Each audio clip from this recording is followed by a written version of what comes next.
हम बात कर रहे हैं ईरान और इजरायल के बीच जो संघर्ष चल रहा है उसके बारे में, और इसी से जुड़ी बड़ी खबर इस समय आपको दे दें। ईरान के सूत्र कह रहे हैं कि इजरायल बड़ा हमला कर सकता है।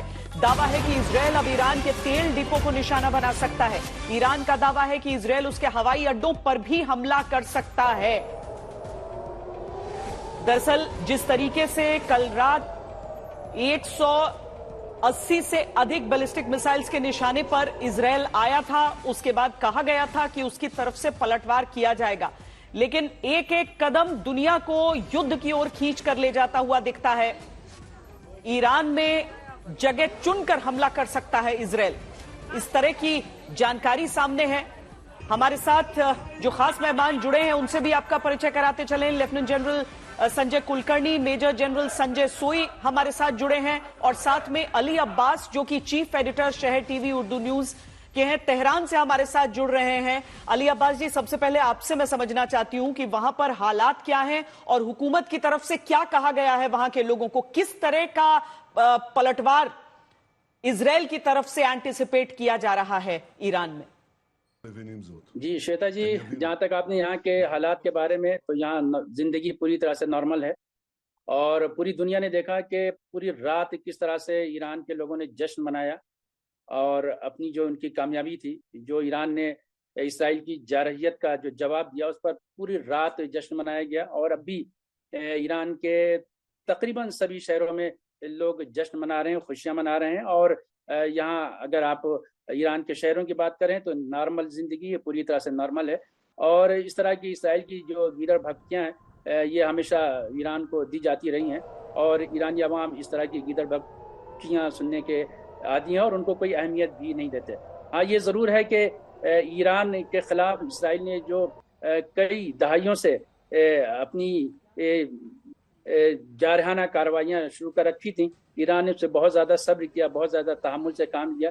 लेकिन जाहिर है कि सब्र और तहम्मुल की भी एक हद होती है और ये तो हर देश का अधिकार होता है कि अगर उसकी संप्रभुता और अखंडता पर कोई वार करता है, और ये यूनाइटेड नेशन की शिप नंबर 51 में भी हर देश को अधिकार दिया गया है कि अगर उसकी सालिमियत, इक़्तिदार आला, संप्रभुता को अगर कोई ठेस पहुंचाए तो वो जवाब देने का कानूनी हक रखता है। और ईरान ने जो कुछ कल रात किया है वो पूरी तरह से इंटरनेशनल लॉ और बैनुल अक़वामी कानून के तहत और दायरे में किया है। और दुनिया ने देखा कि ईरान जंग नहीं करता, बल्कि ईरान जवाब देने में भी नहीं हिचकिचाता। और ईरान ने बारहा कहा है कि हम इस जवाबी हमले के बाद भी ईरान ने कहा कि हम जंग नहीं चाहते। सदर पिज़ेशकियान ने यही कहा कि नेतन्याहू को जान लेना चाहिए कि हम जंग नहीं चाहते, लेकिन हाँ, अगर जारियत की गई और दोबारा इस तरह से धमकाने की और ईरान की सालिमियत को, इक़्तिदार आला को खतरे में डालने की कोशिश की गई तो अगला जवाब इससे कहीं ज़्यादा सख्त होगा। और दुनिया जानती है कि ईरान के साइंसदानों को इसराइली एजेंटों ने एक एक करके शहीद किया। उसके बाद खुद तेहरान के अंदर इस्माइल हनिया जो कि मेहमान थे, सरकारी मेहमान थे, जब तकरीब हलफ बर्दारी हो रही थी सदर पिज़ेशकियान की, उसमें वो सरकारी मेहमान के तौर पे आए थे और इसराइल ने तेहरान के अंदर आके उन्हें शहीद किया।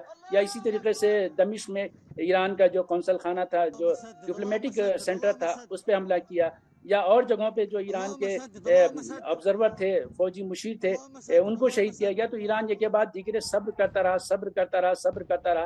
और जाहिर है कि सब्र की भी एक लिमिट होती है।